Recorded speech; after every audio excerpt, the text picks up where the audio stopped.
قال الله سبحانه وتعالى: وعد الله الذين آمنوا منكم وعملوا الصالحات ليستخلفنهم في الأرض كما استخلف الذين من قبلهم وليمكنن لهم دينهم الذي ارتضى لهم وليبدلنهم من بعد خوفهم أمنا يعبدونني لا يشركون بي شيئا ومن كفر بعد ذلك فأولئك هم الفاسقون.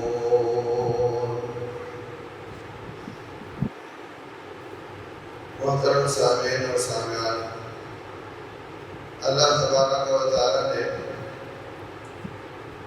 کائنات کو پیدا کیا، اپنی عبادت کا حکم دیا اور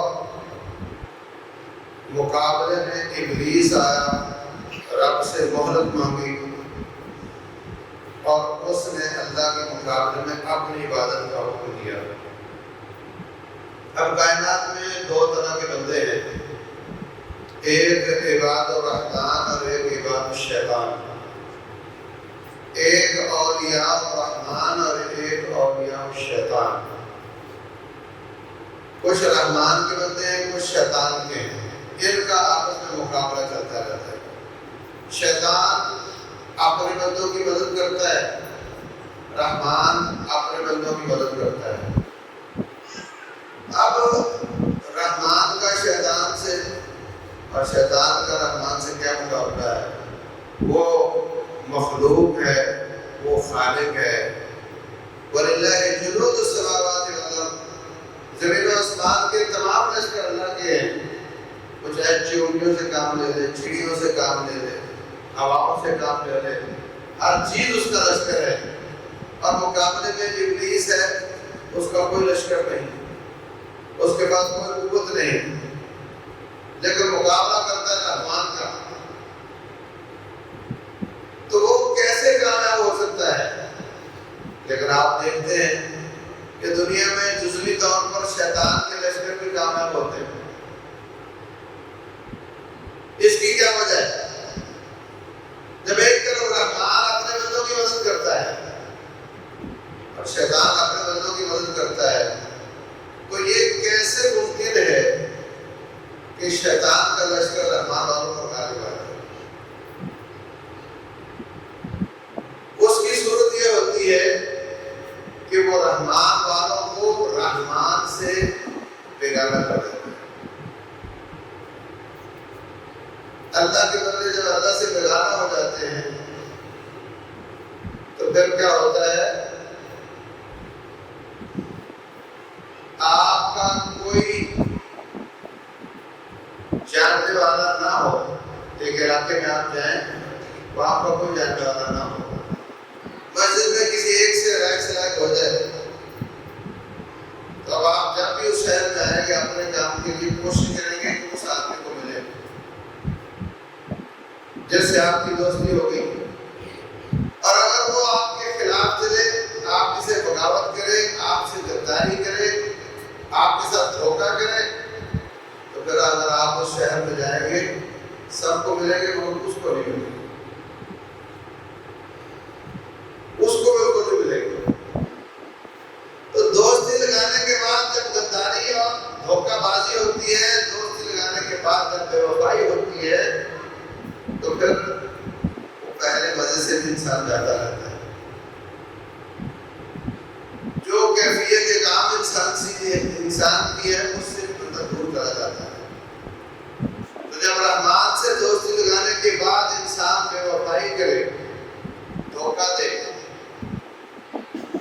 اللہ تعالیٰ کی بات نہ مانے، تو پھر اللہ تبارک و تعالیٰ ناراض ہو جاتا ہے اور بسا اوقات کافروں کو ان پر مسلط کر کے ان کو سزا دیتا ہے۔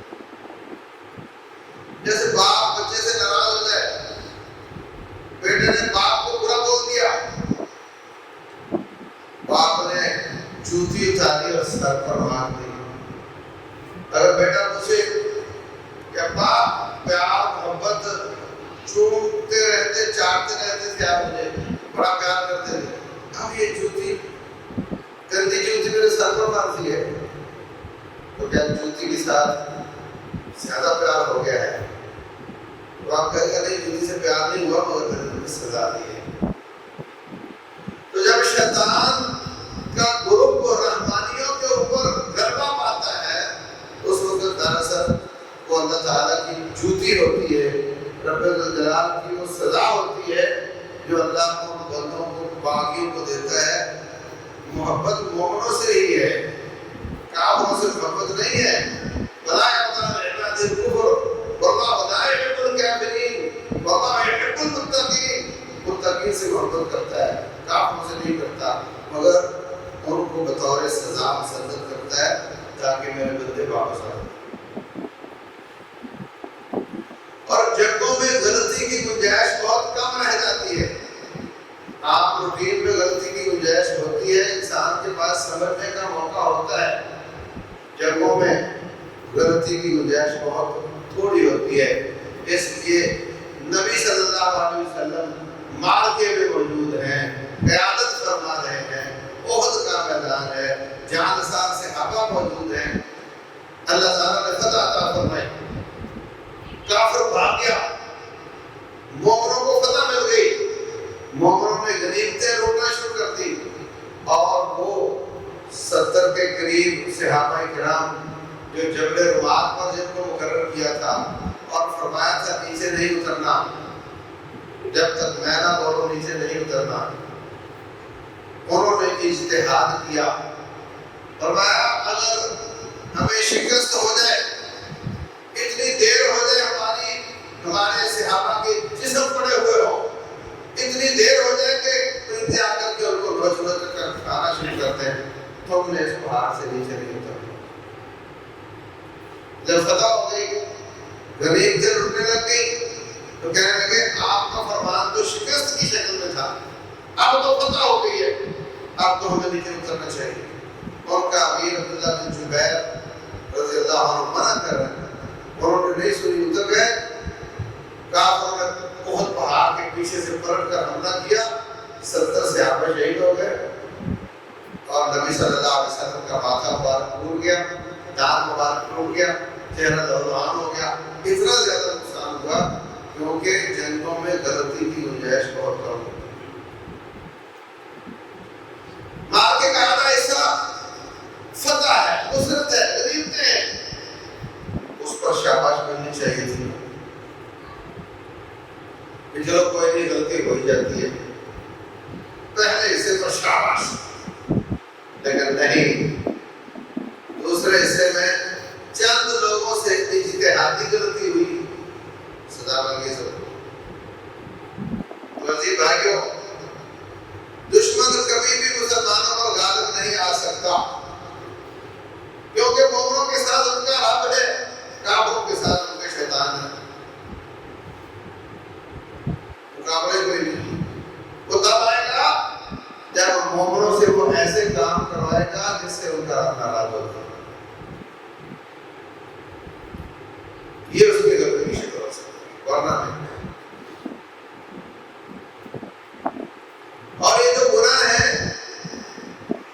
یہ ابلیس کا وار ویپن ہے, یہ شیطان کے اسلحہ میں سے ایک ہے. یہ اس کی جنگی اسٹریٹجی ہے کہ مومنوں سے گناہ کروا کے اور رب کو ان سے بیگانہ کروا دیتے, پھر وہ کام اور وار کرتے ہیں. اللہ مدد کے لیے نہیں آتا, شیطان والے جیت جاتے ہیں. یہی وجہ ہے کہ شیطانی قوتیں ہمیشہ بے حیائی کرانے کی کوشش کریں گے,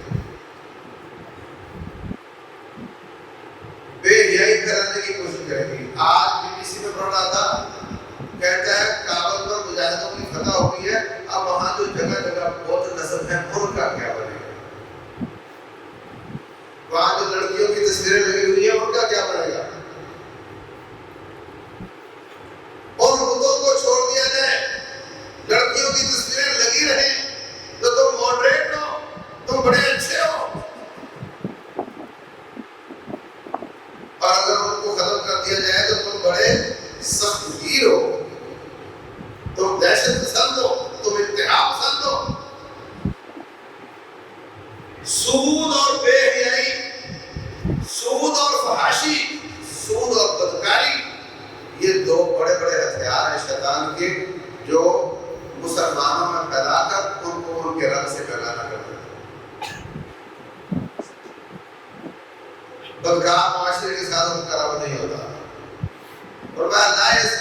سود کھاتا ہے وہ رب سے جنگ کرتا ہے. فَإِلَّمْ تَفْعَلُوا فَأْذَنُوا بِحَرْبٍ مِّنَ اللَّهِ. اگر تم سود سے باز نہیں آؤ گے تو رب سے جنگ کا اعلان ہے. تو جب ایک طرف رب تمہیں جنگ کا چیلنج دے رہا ہے دوسری طرف دشمن دے رہا ہے تمہاری مدد کون کرے گا؟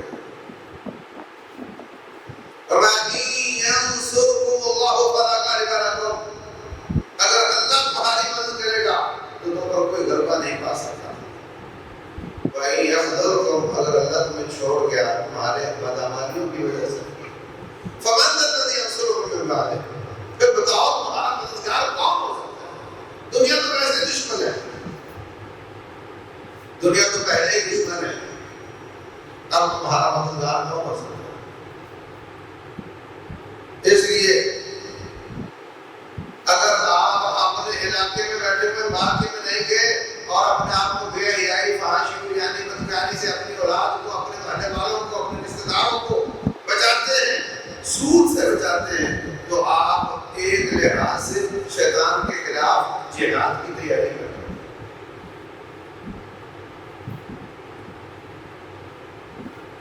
دشمن جہاں بھی آتا ہے وہاں آ کر کے سب سے پہلے قوم کو گولی چھوڑ دیتا ہے. اور اس وقت پورا کفر کا معاشرہ یہ چیخ رہا ہے کہ کابل کی لڑکیوں کا کیا بنے گا, بے حیائی کا کیا بنے گا, فحاشی کا کیا بنے گا. اللہ مستعان. تو میرے عزیز بھائیوں, اللہ تبارک و تعالیٰ کی مدد آتی ہے اپنے بندوں پر, اور جب بندے رب کی بغاوت کرتے ہیں تو مدد ضرور کرتے ہیں. پھر اللہ تعالیٰ تھوڑا ایسی چلتی دکھاتا ہے, کافر غلبہ پا لیتا ہے, پھر وہ توبہ طائب ہوتے ہیں اور اپنے اصل کی طرف لوٹتے ہیں, پھر وہ تیاری کرتے ہیں, پھر اللہ تعالیٰ دوبارہ ان کی مدد کرتا ہے. کافر کے جنگی ہتھیاروں میں سے جو انسین ہے, جو نظر نہیں آتی, سود ہے, فحاشی یعنی بدکاری ہے, اور ان کے جنگی ہتھیاروں میں سہل تسلی, ترقی, اس کے جنگی ہتھیاروں میں شیشوں کے گھر, ایک کنڈیشن ماحول. وہ چاہتا ہے کہ معاشرے سارے اس طرح کے ہوتے ہیں, ایسا گھر ہو کہ جس کے ساتھ بڑا پیار ہو. جب اس کے ساتھ پیار ہوگا باہر نکلنے کو دل نہیں جائے گا, باہر کا کون لڑے گا. ہر چیز نفیس, بوتلوں والا پانی, تو جب میدان میں نکلے گا پانی وغیرہ نہیں ملے گا تو ہاتھ کھڑے کر دے گا. امریکیوں کے ساتھ ایسے ہی ہوا ہے. ان کا واسطہ ان لوگوں کے ساتھ تھا جو کئی دنوں سے زمین میں کھڑے پانی پر کپڑا رکھ کر اس میں سے پانی پی رہے تھے. وہ لوگ جو سخت جان تھے, صلاح الدین ایوبی رحمہ اللہ کو جو کامیابی ملی تھی اس صلیبی جنگ میں, اس میں بھی بڑی وجہ یہ تھی اللہ کی مدد بھی تھی, ایمان بھی تھا, تقویٰ بھی تھا, اللہ سے دوستی اور تعلق بھی تھا, مگر بہت بڑی وجہ یہ بھی تھی کہ وہ ان کے آگے آگے چلتے, صلیبی فوجیں ان کے پیچھے لگ جاتی, اور کو پتہ ہی اس وقت چلتا جب وہ صحرا میں آ چکے ہوتے, وہاں گرمی ہوتی, اور ان کی زبانیں باہر آ جاتی, ہاتھ کھڑے کر دو پکڑو. اور یہ لوگ صحراؤں کے عادی تھے, یہ تھوڑے پانی پر گزارا کرنا جانتے تھے, ان کی سواریاں بھی آتی تھی, اور دشمن اس بات کا عادی نہیں تھا. وہ پھر دشمن کو جھلکی دکھاتے, دشمن پیچھا کرتا, ان کو پتہ ہی اس کو چلتا جب صحرا شروع ہو جاتا, ان کو گھیر لیتے, بڑی آسانی کی سر ہو گئی. اور اس صلیبی جنگ میں بھی ایسا ہی ہوا. وہ برفوں کے تو عادی تھے مگر گرمیوں کے عادی نہیں تھے. ان کے موو کرنے کے بڑے اعتماد تھے, بڑی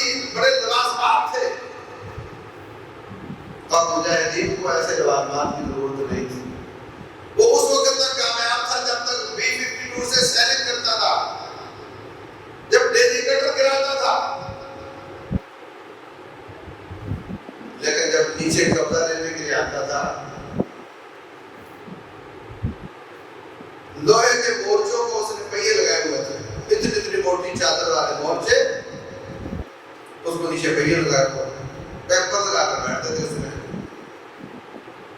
کتنی دیر بیٹھو گے؟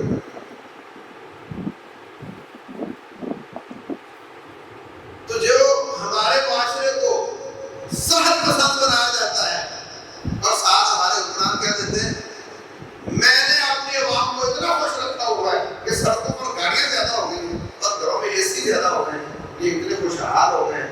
یہ خوشحالی یہ کوئی پلس پوائنٹ نہیں. عمر بن الخطاب رضی اللہ تعالیٰ جنہوں نے آدھی دنیا فتح کی تھی, کوئی سفیر ملنے کے لیے آتا امیر المومنین سے ملنا ہے تو کہتے ہیں جاؤ مدینے کے چھیڑے میں کہیں درخت کے نیچے سو جاؤ. ریت کی ڈیڑھی کی سرہانہ بنایا اور سو گئے.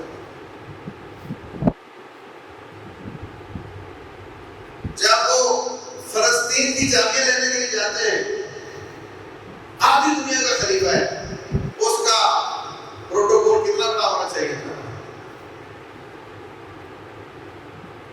ایک غلام اور ایک سواری لے کے نکل گئے. ابو عبیدہ بن جراح رضی اللہ تعالیٰ عنہ اس علاقے میں آپ کا انتظار کر رہے. امیر المومنین کا قافلہ نہیں آیا, امیر المومنین کا قافلہ نہیں آیا. آنے جانے والوں سے پوچھتے ہیں کوئی بڑا قافلہ راستے میں نظر آیا آپ کو؟ کہتے کوئی نظر نہیں آیا. بارشوں کا موسم تھا, کیچڑ تھا, دور ایک سوار نظر آیا. ایک سواری ہے اور ایک آدمی پر بیٹھا ہوا آ رہا ہے. کہنے لگے اس سے پوچھتے ہیں کہ راستے میں کوئی قافلہ نظر آیا. جب قریب آیا تو کیا دیکھتے ہیں کہ امیر المومنین کی پنڈلیوں تک گاڑا لگا ہوا ہے, جوتی ہاتھ میں پکڑی ہوئی ہے اور غلام سوار ہے اور امیر المومنین نے سواری کی مہاریں پکڑی ہوئی ہیں. مطلب کیا قریب آئے تو ابو عبیدہ بن جراح رضی اللہ عنہ اشراف مشرہ میں سے کہنے لگے حضرت عیسائیوں نے تو بڑا پروٹوکول لگایا ہوا ہے قالین بچھائے ہوئے ہیں آپ کے استقبال کے لیے, اور آپ یہ حالت دیکھ کر تو سارا فرق کھل جائے گا. میں کپڑے لے کر آپ جلدی نہائیں. اوپر آ کر جناب پسینے آ کر حالت خراب ہو چکی. تو آپ آئیں اچھے کپڑے پہنے, خوشبو لگائیں, بس سواریاں بہت زیادہ ہیں اور آپ بڑی ٹھاٹ کے ساتھ شہر میں داخل ہو.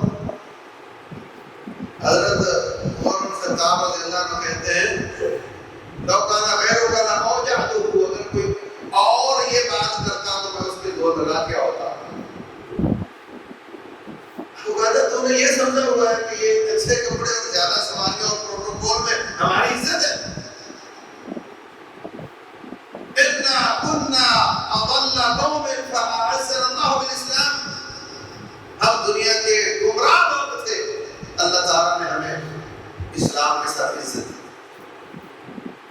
وَمَنِ ابْتَغَى الْعِزَّةَ فِي غَيْرِهِ أَذَلَّهُ اللَّهُ. جو اللہ کا دین چھوڑ کر عزت تلاش کرے گا اللہ تعالیٰ اس کو ذلیل کرے گا.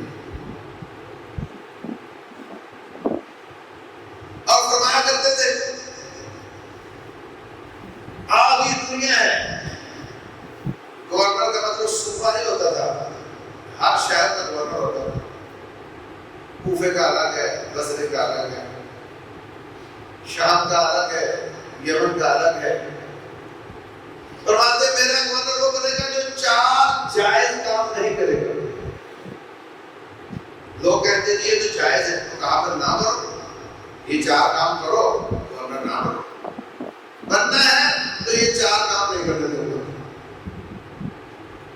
نمبر 1, آٹا چھان کر نہیں کھائے گا. جو کا آٹا چھان کر نہیں کھائے گا.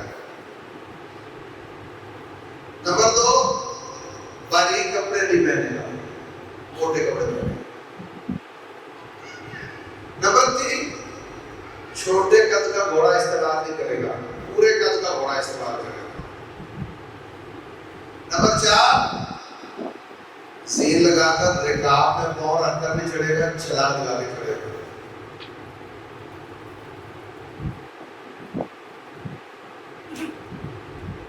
آپ اونچے کر کے گھوڑے پر بڑے پیٹ والا نہیں چڑھ سکے گا، تو پیٹ چھوٹا کرنا پڑے گا. پیٹ چھوٹا ہو گیا، سارے مسئلے حل ہو گئے. اس کے لیے تھوڑا کھانا ہوگا، اس کے لیے کثرتیں کرنی ہوگی. اور جب اوپر بیٹھے گا پسینہ کچھ گھوڑے کو آئے گا، کچھ اس کو آئے گا، اوپر سے موٹے کپڑے ہوں گے تو سارے نخرے نکل جائیں گے اور رہی کسر وہ تلکوں والا آٹا نکال دے گا.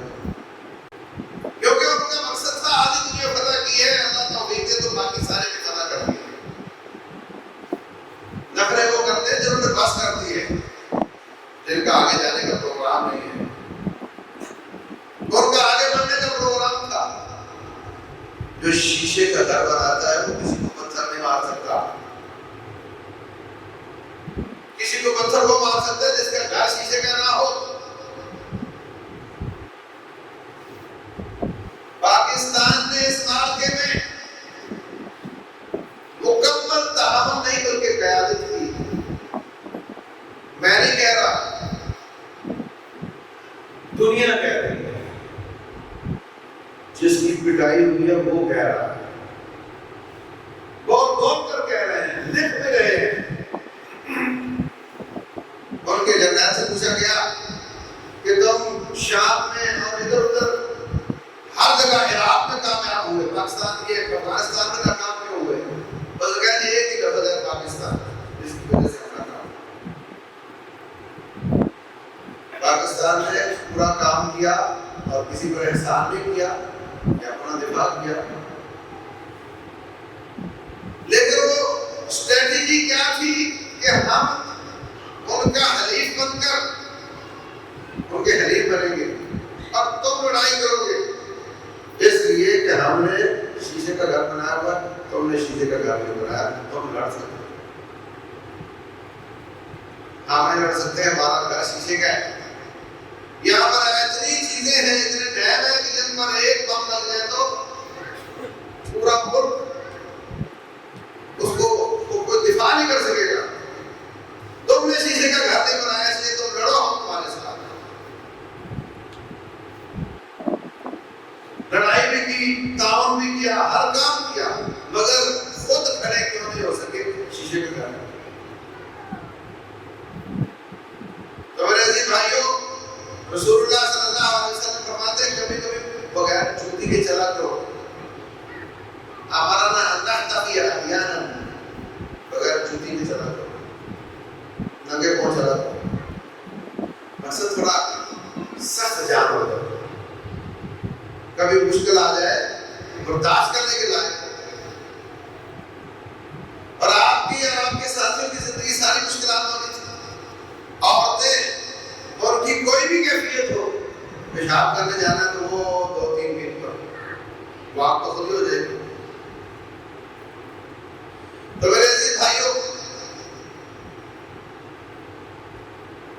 بی بی سی نے اپنی ویب سائٹ سے اب وہ ڈاکومنٹری ہٹا دی ہے، سیکرٹ پاکستان. 2 ڈاکومنٹریاں تھی، اس میں حمید گل صاحب کا، مرنا ظہیر صاحب کا اور دوسروں کے انٹرویو بھی تھے اور بہت کچھ تھا. اور ہمارے پاس اس کی کاپی موجود ہے. وہ کہتے تھے کہ ہم نے جو کہتا ہے کہ ہم افغانوں کے دل سے مخالف ہو گئے ہیں، وہ بے وقوف ہے، وہ مند نہیں ہے. ہم کبھی بھی ان کے مخالف نہیں ہو سکتے، ہمارے مسلمان ہیں. آج انہی باتوں کو لے کر دشمن زخم چاہتا ہے. اس وقت جب کہا تھا مشرف صاحب نے کہ ہم تمہارے ساتھ ہیں، تم تو 4 ماننا چاہ رہے ہو، ہم 6 مانتے ہیں. مقصد یہ تھا کہ انڈیا کو بیس نہ بناؤ. انڈیا بیس بنے گا تو وہ اپنے قرضے میں چکائے گا تمہاری مدد کے ساتھ، حملہ ہم پر ہوگا، مقابلہ نہیں کر سکیں گے. بیس پاکستان کو بناؤ تو پھر ہم دفاع کر سکیں گے. انہوں نے ایک جال ان پر پھینکا، انہوں نے وہ جال سائڈ پر کر کے دوسرا جال ان پر پھینک دیا اور اس جال میں آ گئے. آج وہ ہاتھوں کو دانتوں کے ساتھ کاٹ رہے ہیں اور چیخ چیخ کر کہہ رہے ہیں کہ پاکستان نے ہمارے ساتھ ہاتھ لگایا. اس وقت جن لوگوں کو اسٹریٹجی سمجھ نہیں آتی تھی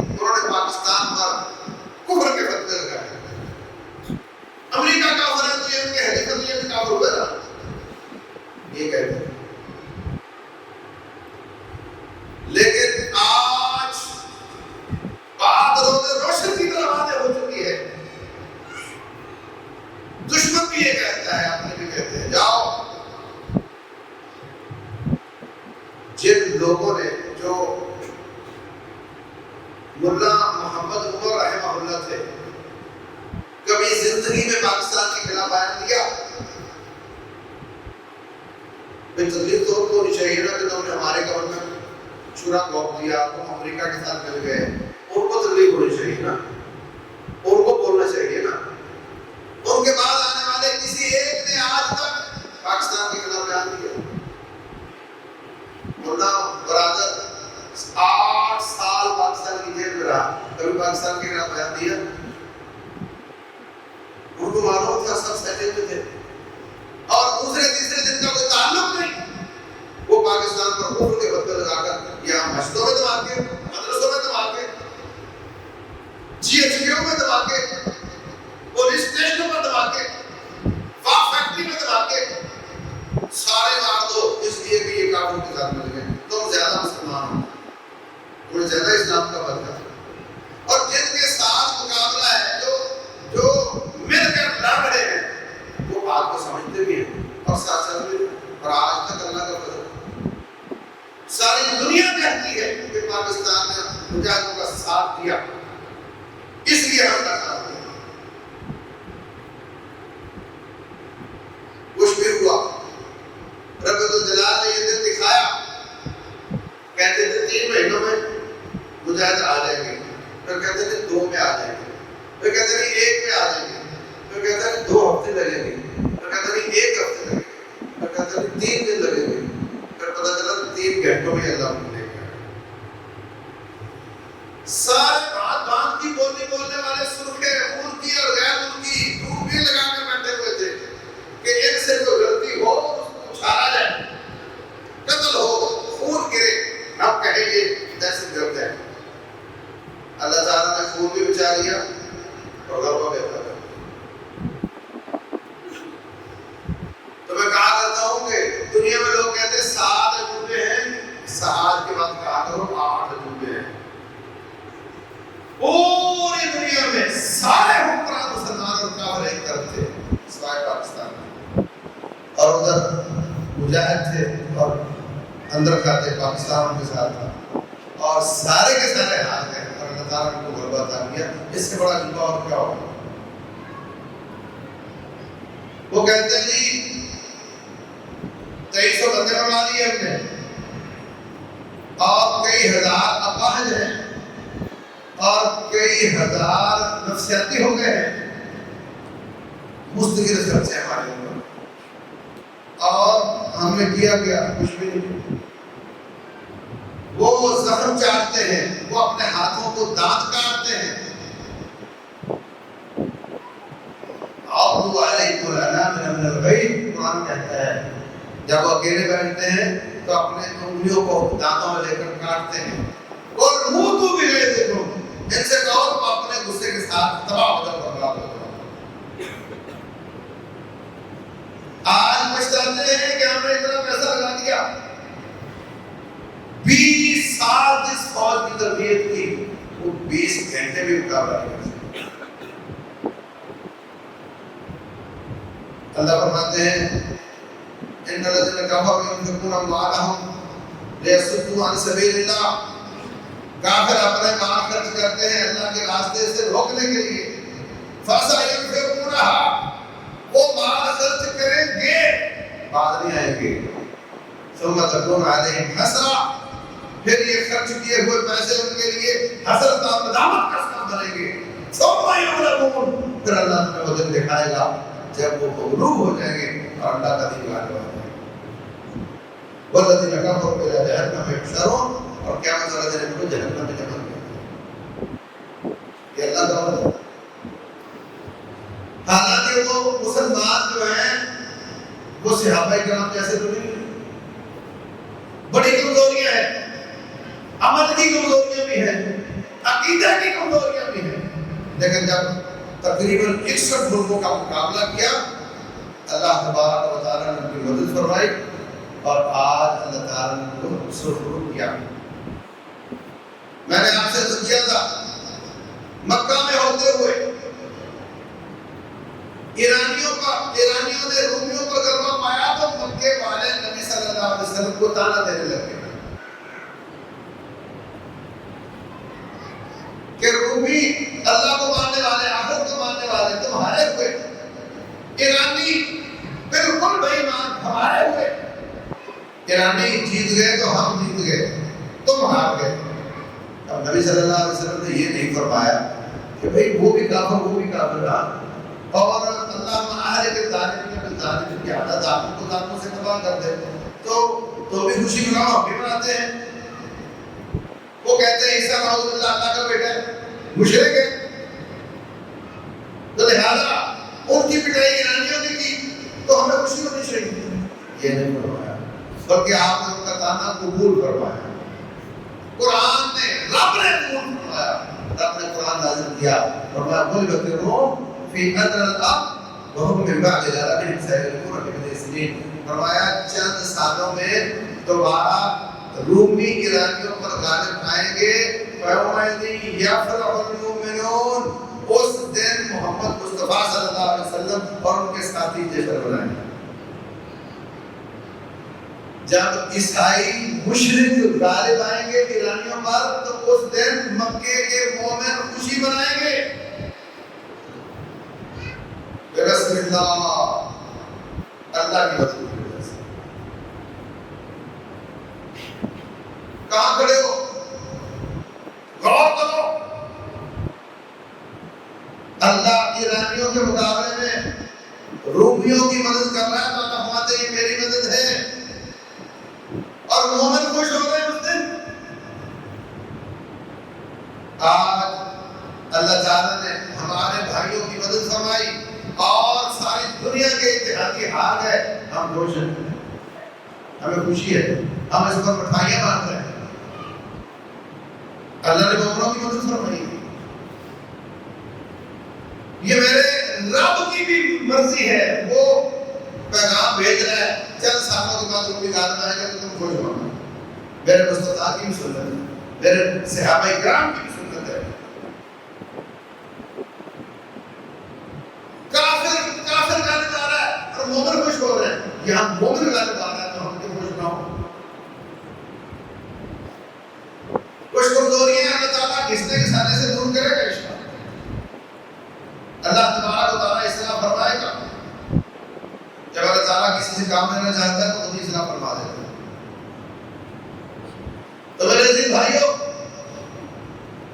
اگر یہ خوشی کافروں کو نصیب ہوتی نا تو پوری دنیا میں جشن کا سما ہوتا، لیکن مسلمان جن کو جہاد کی توفیق نہیں، ان کو اللہ تعالیٰ نے خوش ہونے کی توفیق دی۔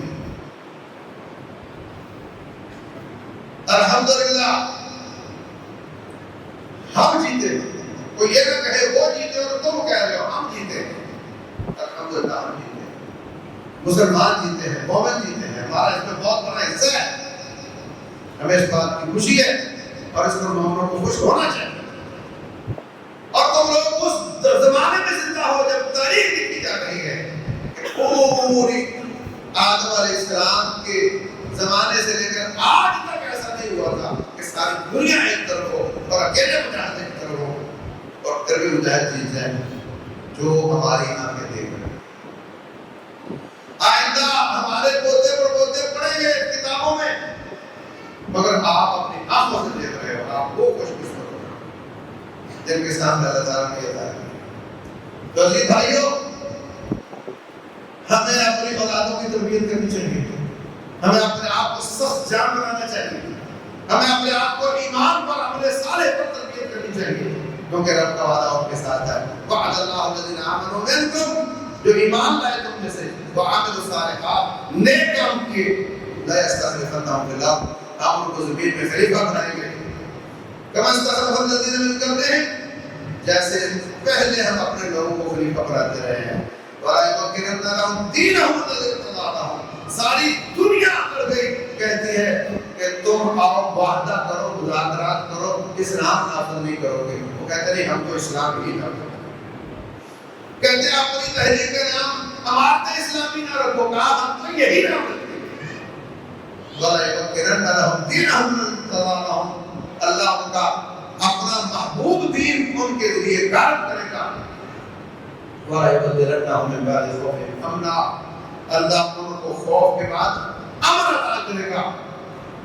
جزوی طور پر 5-6 سال ان کو حکومت ملی تھی اور ان کا دعویٰ تھا دروازہ کھول کر سو جاؤ، چوری ہو جائے تو ہم کو پتا خوف کو امن کے ساتھ رکھے گا، یا بدوننی لا یشرکون بی شیئا، میری ہی بات کریں، میرے ساتھ شرک نہ کریں، اور جو اس کے بعد کفر کرے گا وہ فاسق ہوگا۔ تو اللہ تبارک و تعالیٰ کا وعدہ پورا ہوا۔ رب اپنے وعدے پورے کرتا ہے، اگر بدر میں کرتا ہے تو آج بھی کرتا ہے۔ شرط یہ ہے کہ ہم وہ وعدے بن کر دکھائیں، ہم اپنی کمزوریاں دور کریں، ہم رب کے ساتھ دوستی کی تجدید کریں، ایمان کو اونچا کریں، عمل صالح کریں، برائیوں سے بچنے کی کوشش کریں۔ انشاءاللہ غزوہ احزاب کے بعد نبی صلی اللہ علیہ وسلم نے گھیرا کیا تھا بنو قریظہ کا، جنہوں نے ان اتحادیوں کو بلایا تھا۔ ترتیب یہی کہتی ہے کہ اس کے بعد اس ملک کا گھیرا ہونا چاہیے جس نے ان اتحادیوں کو بلایا تھا، اور وہ بڑا چیز رہا ہے، اتنا چیز رہا ہے جتنا امریکہ نہیں چیز رہا، بہت چیز رہا ہے، اس کو اپنی موت نظر آتی ہے۔ آپ کوئی فیصلہ کرو نہ کرو، وہ سمجھتا ہے کہ آپ یہ فیصلہ کریں گے، اس کے بعد ذرا گھیرا ہو۔ اللہ تعالیٰ مسلمانوں کو اس کی بھی توفیق دے۔ اور سنو، غزوہ احزاب میں صحابہ والے لشکر بھاگ گئے، بنو قریظہ کو ذبح کر دیا گیا۔ اس کے بعد آپ نے اعلان کیا تھا نغزوہم ولا یغزونا، آج کے بعد ہم دشمن کے گھر میں پہنچیں گے، دشمن مدینے کی طرف منہ نہیں کر سکتے۔ انشاءاللہ اس کے بعد اسٹریٹجی یہی ہوگی، اب لینے کے دینے ہوں گے ان کو، اور اب مسلمان انشاءاللہ بڑھتے چلے جائیں گے۔ پہلا گیڑ ہی مشکل ہوتا ہے، اگلے پھر آسان ہو جاتے ہیں۔ اللہ تبارک و تعالیٰ مدد فرمائے، رب الجلال اصلاح فرمائے، اللہ تبارک و تعالیٰ کافروں کو نیست و نابود کرے اور اپنے دین کو غالب کرے، ہمارے ذریعے غالب کرے۔ اللہ مزید توفیق دے۔